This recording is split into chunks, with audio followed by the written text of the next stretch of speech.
snacks. What it do, snackers and snackettes? It's your boy Gage. That's the homie Sin. Yep. K in the back. Yeah. Coop in the back. Yo. This is Loaded Snacks Weekly. That it is, sir. We get together every week and we talk about things that are happening in pop culture. We do that. Today we're talking about video games. All right. Things that are happening in video games. Okay. Are you ready to do this? Hey, that's why I'm here. I'm not, yeah, okay. I'm here to talk about this stuff. So, It's okay, yeah, it's okay. Let's get into it. K, you ready? Yeah. Alright, so let's do it. All right. Let me start by saying the word Fortnite. Okay. What does that mean to you? Most popular video game out right now. Still going. Not going anywhere. Nah. Not going anywhere. Nah, no time soon. As long as they keep doing what they're doing, it's not going nowhere. And let's talk about what they're doing. Okay. Because Fortnite is a game that has a very interesting history. The game was teased for like 5 years before it technically got into the hands of the public. Right? Even now, technically, the game is still in like beta form. Yeah. Which is, I don't know, like kind of mind-blowing. Yeah, you know what I mean? Crazy. So, many of you have probably heard the name Fortnite. You're probably familiar with Fortnite because it's on your phone. It's on the Switch. Mm-hmm. It's on the Xbox. It's on the PlayStation. Pretty much anywhere you can play games. So, a mad time for it's a TV app. It's coming. Yeah. I'm sure. Yeah. Fortnite is there. Now, Fortnite is... the studio behind Fortnite is Epic Games. Shout out to Epic. Shout out to Epic. They doing it, you know, behind franchises like Gears of War. Oh yeah.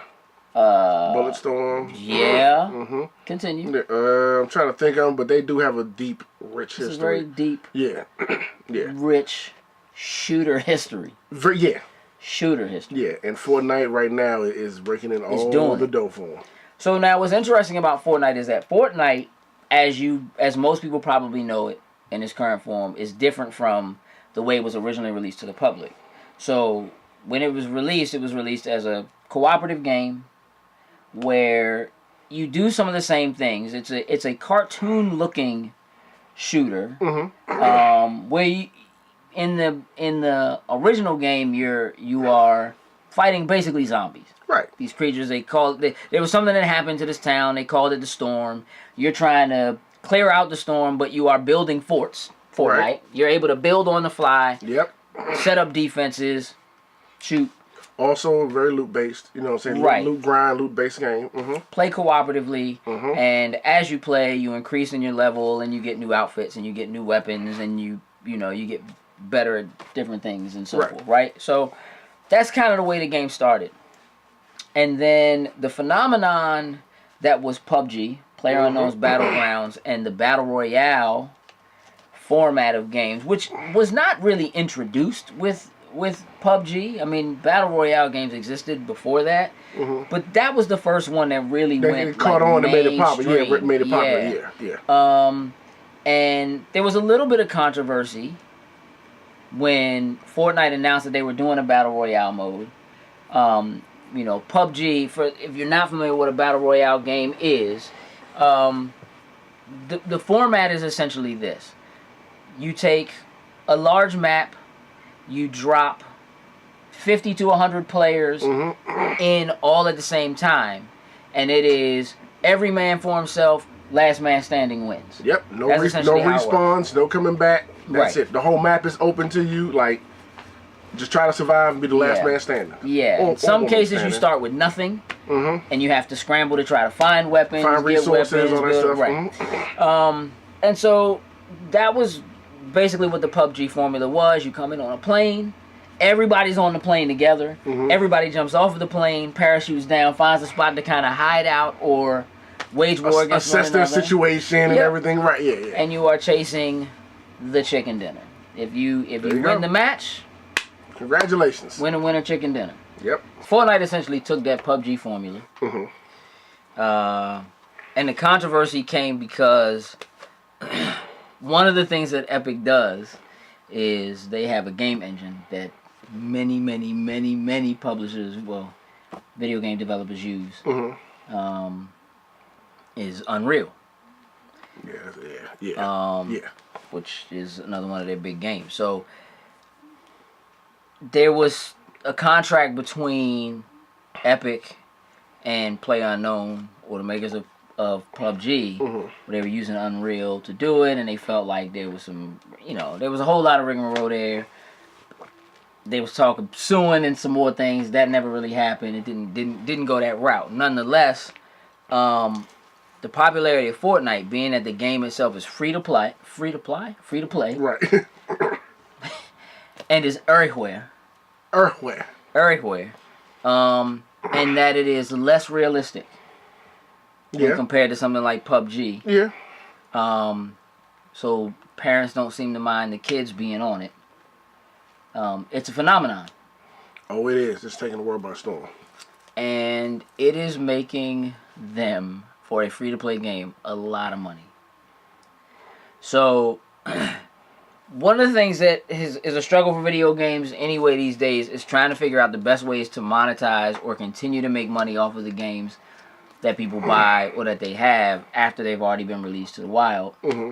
So we see things in the form of DLC and so forth. And one of the things they've been doing with Fortnite is, even though the game is free to play, and technically you don't have to put any money into it, they do this thing called seasons. Which is a big thing now in video games. A lot of people doing it. They do a new season. And when they do a new season, they change something on the map. They do something epic. Right. See what you're doing. They add new weapons. Right. New guns, backpacks, skins. Right. Yep. Which is a big thing. So new looks. And you can pay basically to level faster, something along those lines, during the season. You can pay to get cosmetic items. So you cannot buy items that make your character stronger. Right. You can't pay to win. Right. Which is a big deal with DLC and so forth. Right. But you can pay to look fancy. Hey. And some skins and so forth you can only get by achieving certain things during the season. Right. Okay. So, having said all that, one of the things that you can pay for in the game are what they call emotes, which basically are a way for your avatar or your character in game to celebrate, or to tease somebody or taunt someone. Right, we've seen them. Tons of games. Yeah, tons of games throughout history. Yeah. MMOs, anything that's massively multiplayer. Always has emotes. There have been emotes for a very long time. They started out simple as things like being able to give a high five or a thumbs up, or wave at somebody, or something blow like a kiss that. at them, all that type of stuff. And even games like Destiny has it all in there. Yep. They have dances, things like that. So the main reason why we're talking about this today is because recently Epic has come under fire, specifically from folks like Chance the Rapper, who kind of went at them pretty hard on Twitter. Because one of the things that you can purchase in the game are emotes that are dances. And they are popular dances from hip-hop. And so there is a question on the line now about whether or not Epic should be paying the artists who originated these dances for using the dances in the game. I've heard about this argument. So basically Chance the Rapper went on Twitter and essentially said, hey, look, not only should you be compensating the artists who created the dancers and giving them credit, but you should also be using their music. You should license their music. And there's a couple of different camps here. I don't think there's really anybody. Let me not say that. There are people who are arguing on both sides of this. Yeah, I've heard this argument on the Joe Budden podcast that I listened to. Yeah, they got all into it about it, and their stance on it and everything. Yeah. So. Well, what do you think? I think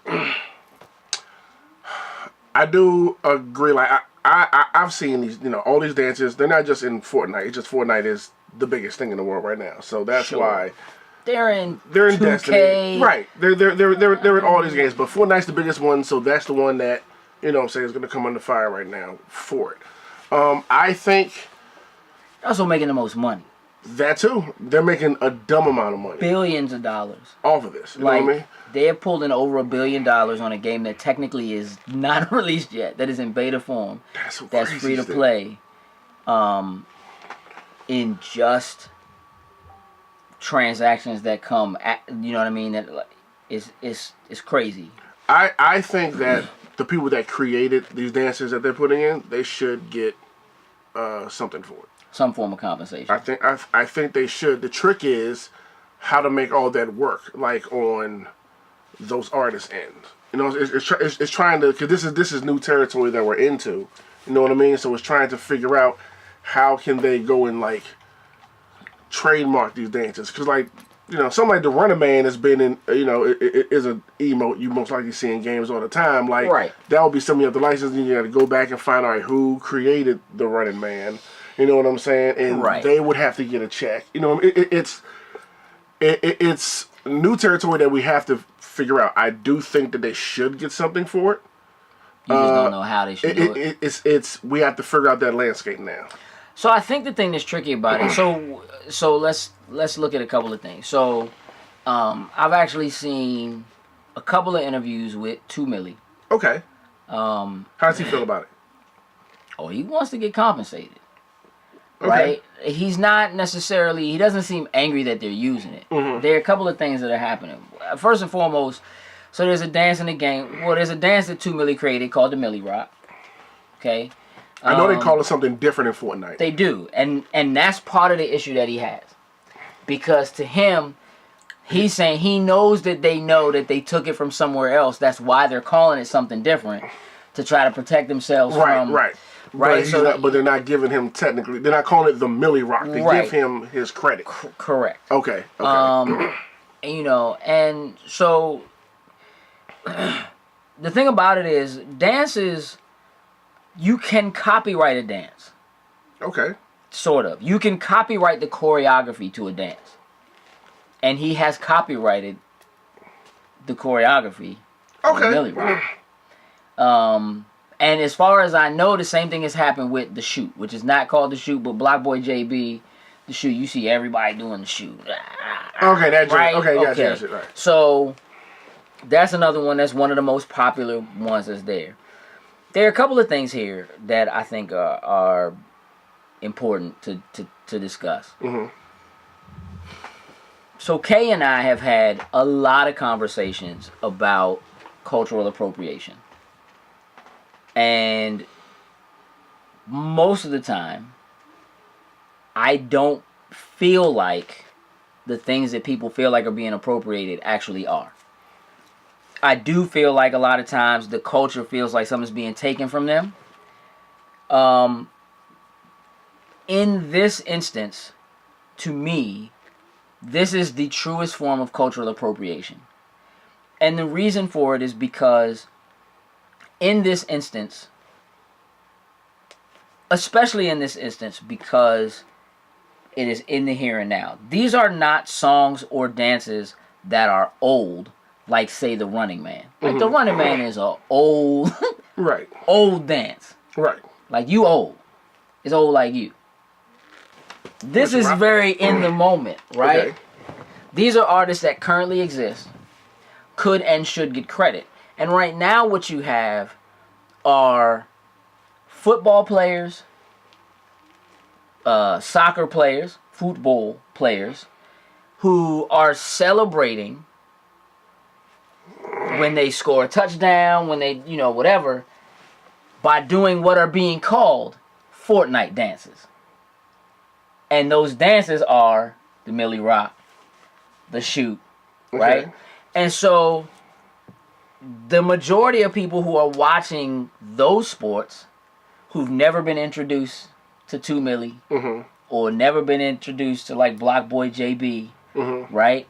They believe that these are things that were created by Epic and Fortnite. Right. They just look at them as they come from the video game Fortnite. Right.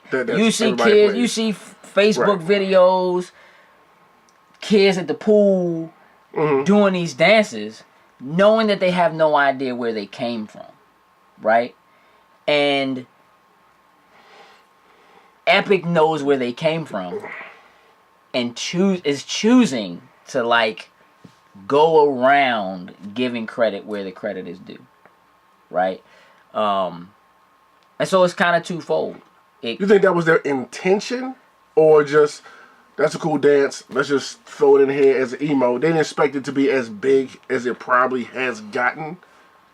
And now that people are talking about the people should get credit, get money for it, now it's like, okay, now we're in a whole different realm that we didn't expect to be into. I mean, I don't necessarily believe that there's malice in something as simple as putting a dance. Like the idea of creating emotes and selling emotes to people is business 101. Right. Yeah. Okay. But to a large extent, so is doing something that somebody else created in any business.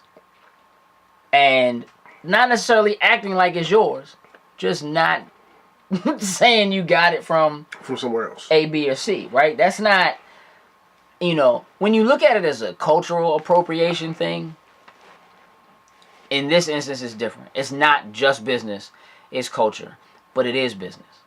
So it's a combination of the two.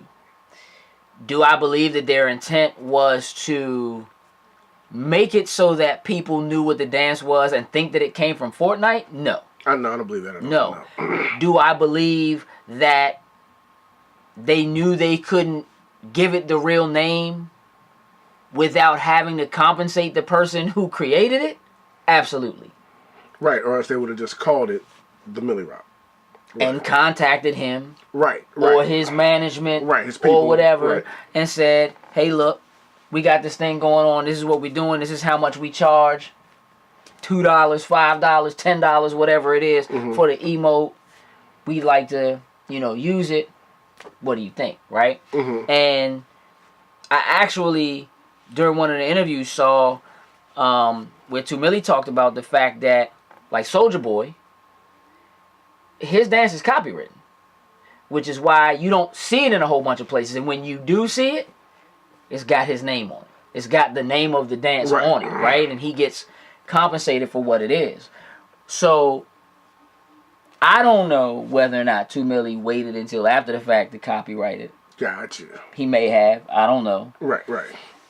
So then that's the real issue right now. Well, when did you get it copyrighted? Before they put in there and named it something else, or beforehand? You know what I mean? Like the whole Soulja Boy thing, you just say you don't see it because it's copyrighted. They got to put his name on it. He got to get he's got to get something for it. Right. So just the timing of when you decided to copyright Millie Rock. Like anything, if you put something in and you call it something else, right? Like if somebody created shoestrings, right? And somebody else was like, yo, that's dope. But I got this joint called shoelaces. You know what I'm saying? Like, really?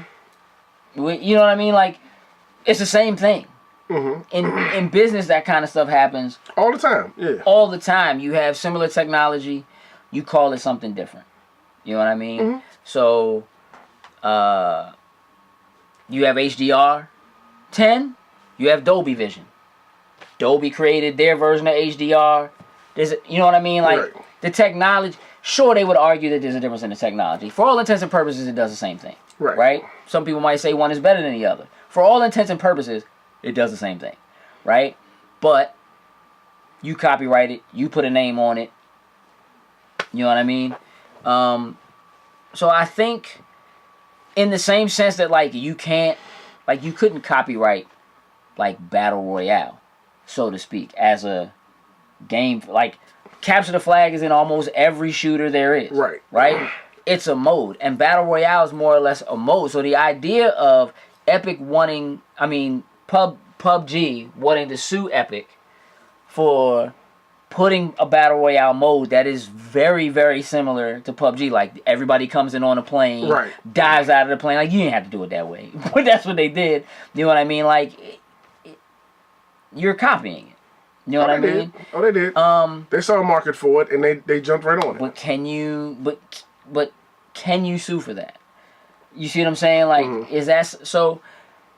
It is kind of uncharted territory, right? It's early territory.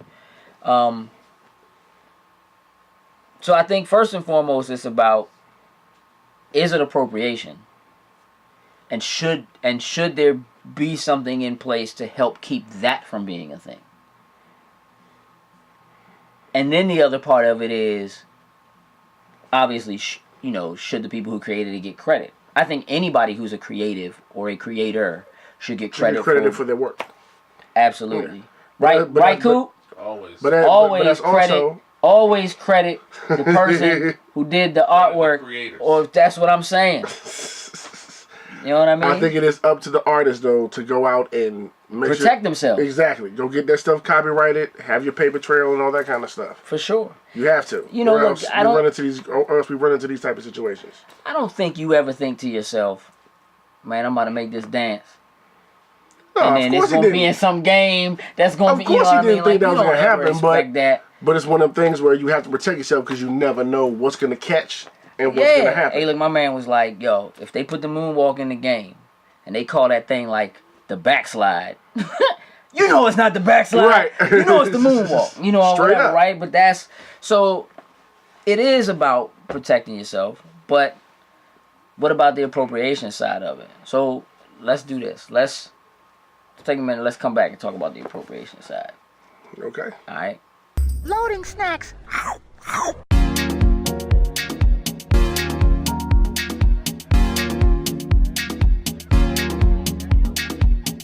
What it do, snackers and snackettes? It's your boy Gage. I'm here at Baltimore Comic-Con 2018. Comic-Con! Thank you so much. We're at the Figure This 3D booth. Do me a favor, introduce yourself to the people watching. How you doing? I'm Dylan. I'm one of the owners of Figure This in 3D. We're here at Baltimore Comic-Con. How you guys doing? Doing awesome. How are you doing? Man, we're doing good, as you can see. It's been pretty busy. Hey, listen, Kate, get a shot of the ridiculous. Mike, listen, look. What's good? How y'all doing? Spidey Spice.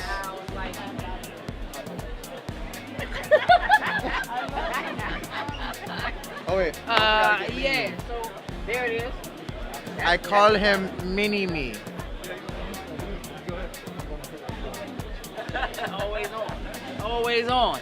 Listen, so that's what the product is, huh? Yes. Okay, so talk to me a little bit about what the product is, how the process works. What is the room behind us? Okay, so basically what we do inside our booth is a 10 by 10 booth. We have 89 cameras inside of the booth. Okay. It takes 178 photos in 2 seconds. Wow. For $30, we actually have a photo session that you can do that gives you a 3D image. I can show you an example. Sure, please do. Just pull this over to you. So, hopefully it's already up and running. So basically, you get a 3D render just like this that you can upload to your social media. These are some of the customers that we ran today. Dope. Right? 4 to 6 weeks later, we actually print your figure and send it out to you. Awesome. At an additional cost, it ranges from a 3-inch all the way up to a 14-inch. Wow. The bigger the size, the better the quality that you get. Okay. All our products include UV protection, water resistance, and HD editing. The HD editing cool part about it is that we try to meet 110% of satisfaction. Okay. We know that a lot of the cosplayers around here put a lot of their time in, a lot of effort, blood, sweat, and tears in some cases, and we try to make sure that we meet that extra 10%. Okay. Meaning if they have a flaw, a rip, something that didn't come out right on in their cosplay, You take care of it. we take care of it. We have a 3D artist that actually touch up every one of our figures. That's awesome. How long y'all been doing this? I've been doing it for 3 years. 3 years. Yep. You've been at this con for 3 years straight, right? 2 years. 2 years. Yeah. 2 years straight. And we've been in business for 3 years. We've been doing cons for 2 years. Okay. We did it internally for a while without going to a lot of the conventions just to get the process down. Yeah. And making sure we came up with a good quality of a standard for our products. What made you decide you wanted to do something like this? So I do photography. Okay. And then I was on vacation. My wife and I were on vacation. We decided to go out and, sightsee, and then we saw somebody capable of doing the same thing. We talked to them about it, kind of, Okay. right? And then we decided to go full-fledged on our own. Do it yourself. We are totally 100% independent. We are not franchised. We do not have investors. It's solely done by my wife and I. All you. She handles all of the database management and software management behind the scenes, and I take care of the day-to-day operations. That's awesome. That's awesome. So it's family. Yes, yes. It's family. Yes. Okay. And I noticed, a lot of we're familiar with a lot of the cosplayers and stuff that you guys have. We see them at the cons, and these guys come out and they push the product. I like to repost this stuff when I see it. So this is the first time I've had an opportunity to actually talk to you. Right. And I'm glad I had the opportunity to do so, man. I think this is absolutely awesome. Let everybody know who's watching.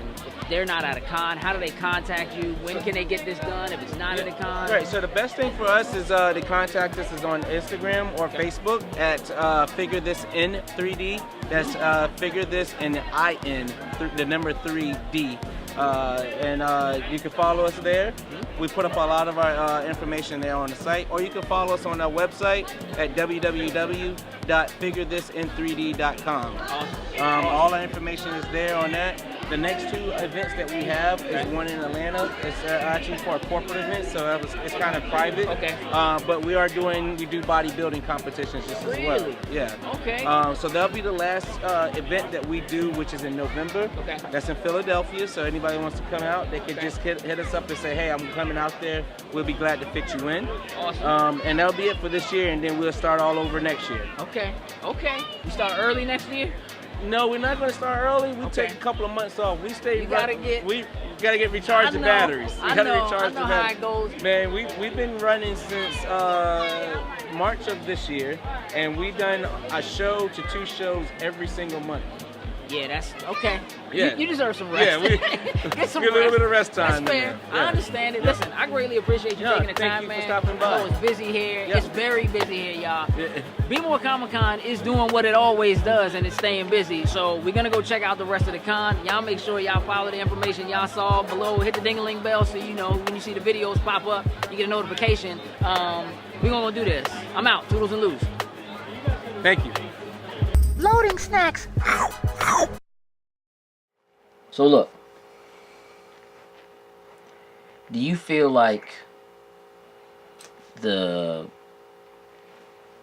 way in which it would appear these dances were put into the game, do you feel like there's appropriation there, cultural appropriation there? My first instinct is to say no. Okay, why? I think it was just a business decision. I don't think anybody was. I don't know. I'm just not. I hear what you're saying. I'm just not getting that vibe from it. I can see, you know what I'm saying, from listening to you where, from where your train of thought is and how you're looking at everything. Where it seems, I'm just not seeing. I don't know. I'm just not. I'm just not feeling. Yeah, I mean, I understand what you're saying, and I think that here's the thing. Most of the time,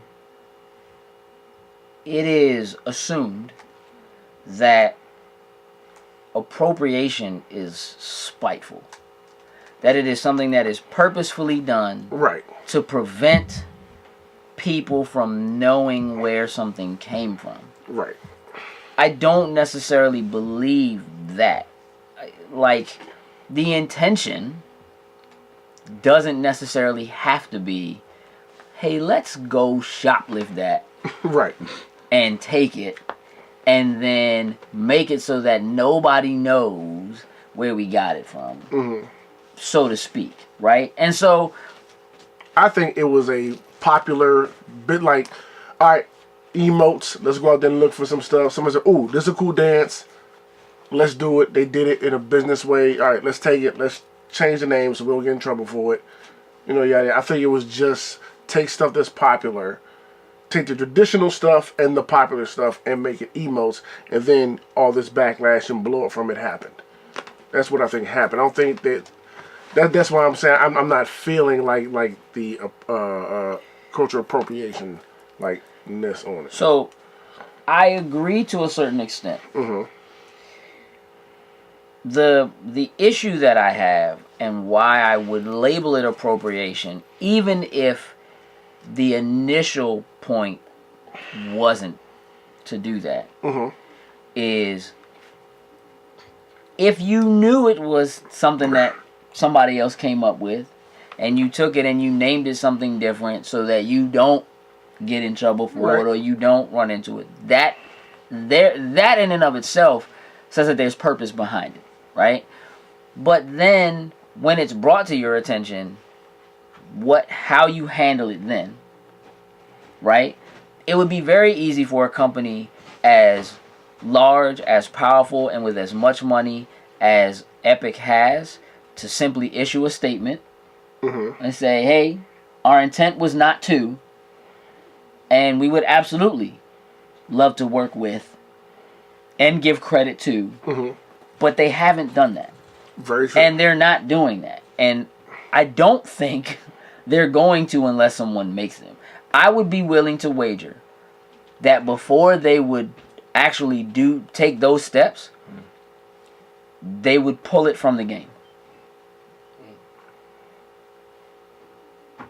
And that's the part of it that to me feels like appropriation. I think what it comes down to is, again, it's not necessarily something you do on purpose. So let's try to look at it in a different light. Let's talk about Elvis for a second. I know where that's going. Do you? Hey, I know where that's going. I know where that's going. Them hips? So look. Why you just give you force that, Joy? Because that's how Elvis danced. You give you force it? Straight up. Okay. Straight up, that's how he get his powers. Okay. So Elvis is credited as the king. He is the king of rock and roll. The king of rock and roll. And it's honestly probably an undeniable thing. But we know he didn't create it. We do know that, yes. We know he didn't invent it. We know that. Okay. He's the one that made it popular. He did. Right. And he made it. That. He made it popular. And I don't necessarily believe that it was his intention to take something that was created by people of another color and culture and introduce it to a new people with the intention of making it seem like he created it. He just thought, hey, that is fire. I'm doing that. He also had a reach that, look, if okay, who would you credit with inventing rock and roll? Chuck Berry. Okay. But if you were Chuck Berry in the time period, what's going on, Cool? Yeah, what you laughing about? What's going on, Cool? Man, who Said you Chuck Berry, I thought instantly Marty McFly created rock and roll. It's just a... That's where he tried to steal it. Exactly. He tried to steal it. His point. Exactly. That's exactly his point. It all comes around. So Chuck Berry could never have been put on television. Thank you, Coop. Yeah. Leave it, Coop, to bring it back to Marty McFly. Right. All the time. Right. All the time. Chuck Berry could never have gotten on TV and made the exact same songs popular. Right. It would not have even been accepted by the same people who accepted Elvis. Even though Elvis was doing things that were breaking barriers by being on TV. Right. With his Right, like cut so no, low you ain't and supposed to moving do that. in Yeah, you ain't supposed to. No. Right? He was a bad boy. Bad boy. Don't do that. Roll up a newspaper. Stop it. Stop Spray him with water. No, but I it's the same thing, right? that was, I feel like that was when one hand had to wash the other type of moments. Like, all right, you needed, like, Chuck Berry created it, right? Sure. But the reason why music is where it is today is because Elvis took it. Elvis was able to introduce it to people who otherwise would never have. Exactly, you know what I mean? And able to continue to grow. So tons one without of the people other. You know what I mean? never knew who Chuck Berry was. Right. And to this day would probably refuse to believe. Absolutely. Okay. That's not necessarily something that was done on purpose. But it's still a cultural appropriation. Right? But you took something that you enjoyed, something you saw, something you liked, something that was hot, whatever. I want to do that. And so you go and you do that. And when it becomes super popular and takes off in a way you couldn't have necessarily planned for, you know what I mean?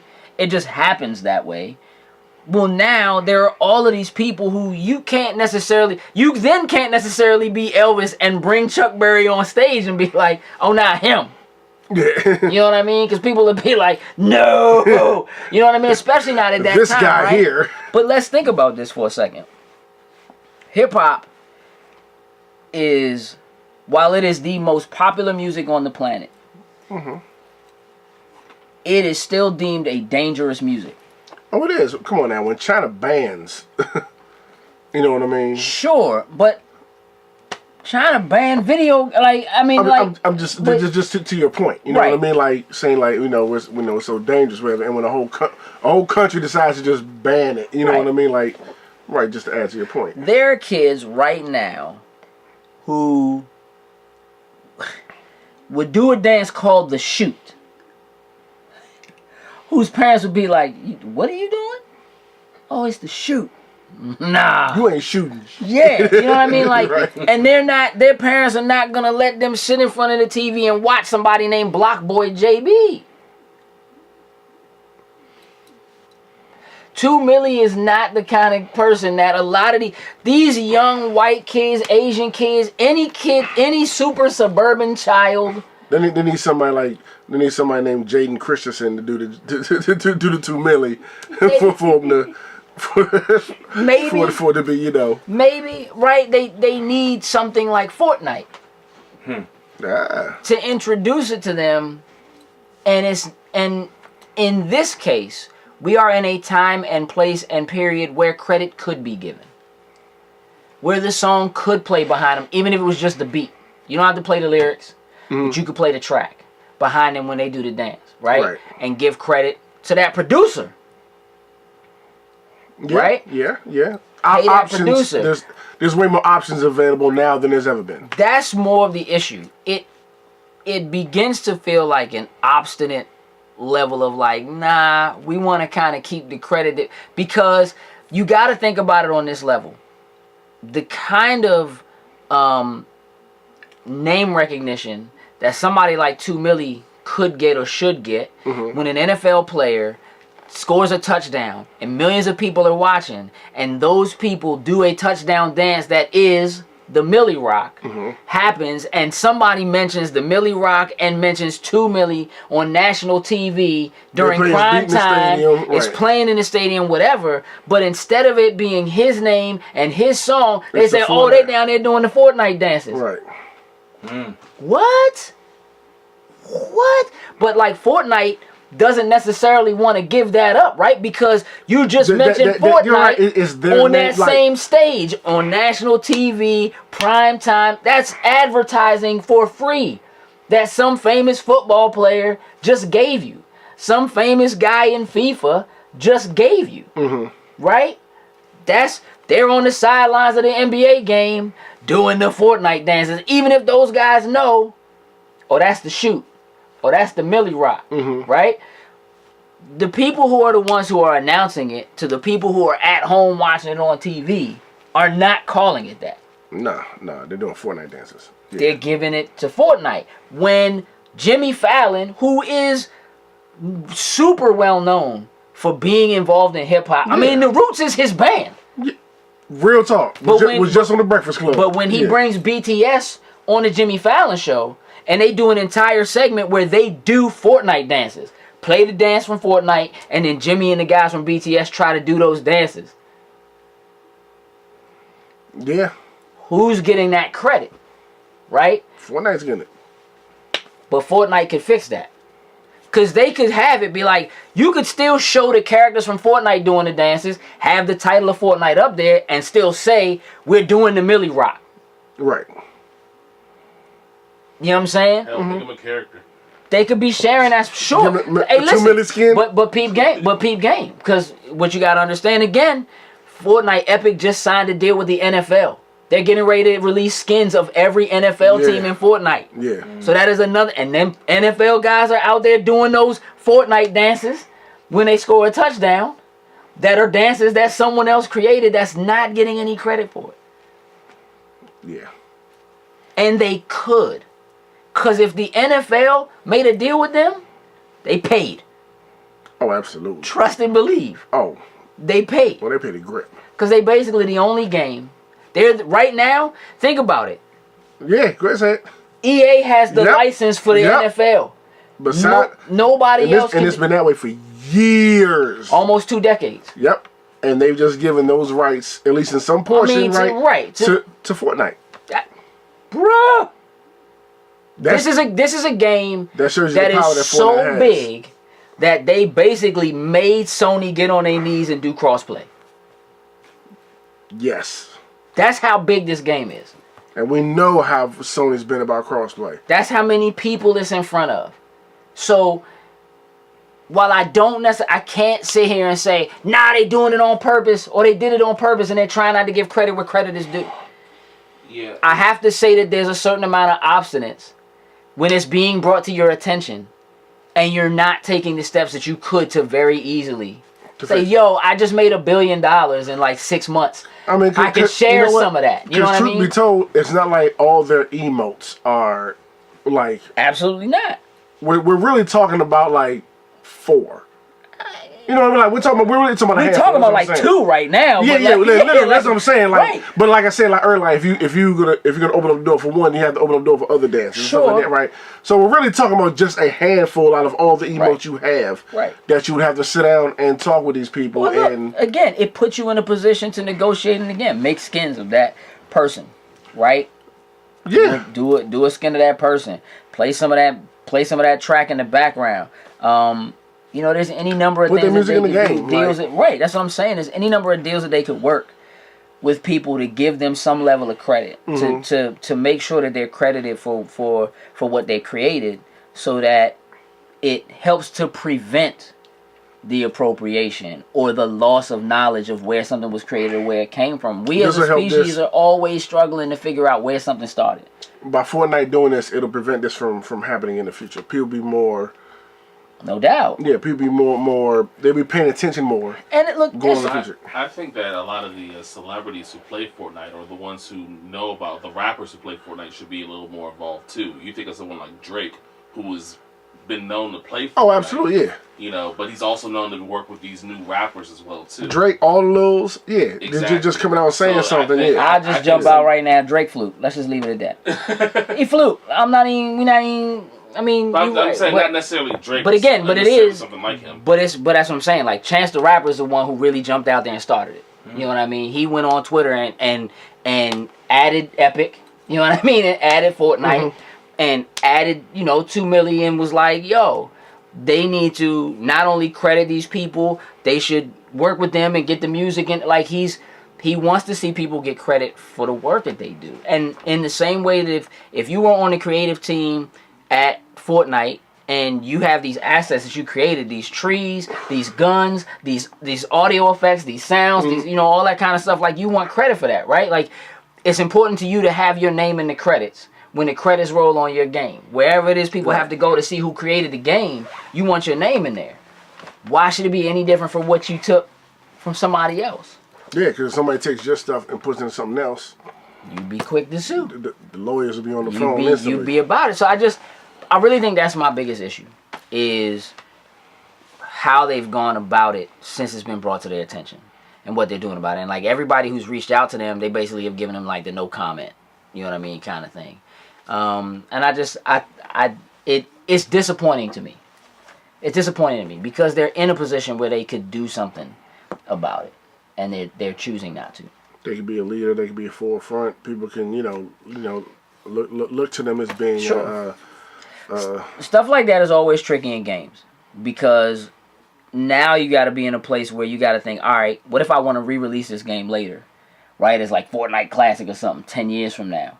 Do I then have to go back and pay these people and try to relicense this stuff and whatever? We run into that like when people are like, yo, how come the Tony Hawk game isn't on the PlayStation Classic? Because who's going back and relicensing all that music? And who even has the rights to it and blah, blah, blah. And like, who's going back and talking to like these old skateboard dudes and getting their likenesses, you know what I mean? Getting their licenses for their likenesses and all that kind of stuff. Again, if you do a Block Boy JB skin and 10 years from now you want to re-release the game or something like that, who's going back and renegotiating those things and whatever? Right. Like, it's a lot of work. It does create a lot of work, but it's not impossible work. That's my point. That's impossible. Not at You're all. gonna put in the work to do it. Listen, what I want to know is what y'all think. Where do you stand on it? Is it appropriation? Is Epic doing the right thing? Should these artists be compensated? Yeah. You let us know in the comments. Feel free to DM us. Please. At my man Sincere. That's right. Just add him.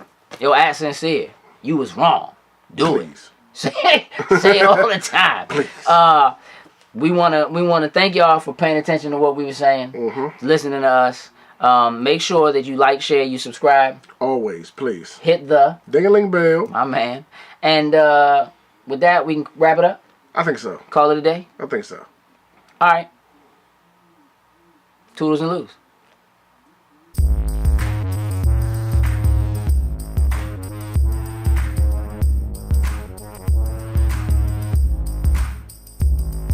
Loading snacks.